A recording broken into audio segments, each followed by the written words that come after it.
Бұл жасқа келгенше жақсы өткіздік пе, жаман өткіздік пе, әйтеуір бір талай өмірімізді өткіздік. Алыстық, жұлыстық, айтыстық, тартыстық, әурешілікті көре-көре келдік. Енді ер ортасы жасқа келдік. Қажыдық, жалықтық. Қылып жүрген ісіміздің баянсын, байлаусызын көрдік. Бәрі қоршылық екенін білдік. Ал енді қалған өмірімізді қайтып, не қылып өткіземіз? Соны таба алмай өзімде қайранмын. Ел бағу? Жоқ. Елге бағым жоқ. Бағусыз дертке ұшырайын деген кісі бақпаса, не албыртқан, көңілі басылмаған жастар бағамын демесе, бізді Құдай сақтасын. Мал бағу? Жоқ. Баға алмаймын. Балалар өздеріне керегінше өздері бағар. Енді қартайғанда қызығын өзің түгіл көре алмайтұғын, ұры, залым тілемсектердің азығын бағып беремін деп, қалған аз ғана өмірімді қорғалар жайым жоқ. Ғылым бағу? Жоқ.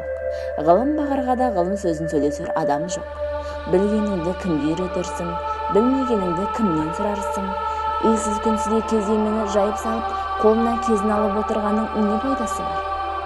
Мұңдасып шер тарқатысар кісі болмаған соң, ғылым өзі бір тез қартайтатұғын күйік. Софылық қылып дін бағу? Жоқ, ол да болмайды.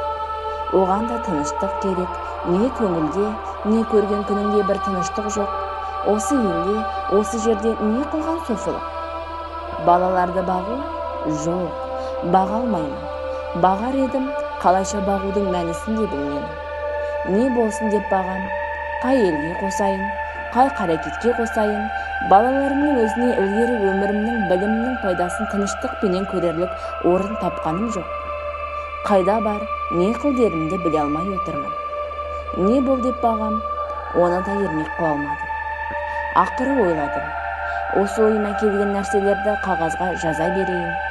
Ақ қағаз бен қара сияны ермек қылайын. Кімде-кім ішінен керекті сөз тапса, жазып алсын, я оқысын. Керегі жоқ десе, өз сөзім өзімдікі дедім де, ақыр осыған байладым. Енді мұнан басқа ешбір жұмысым жоқ.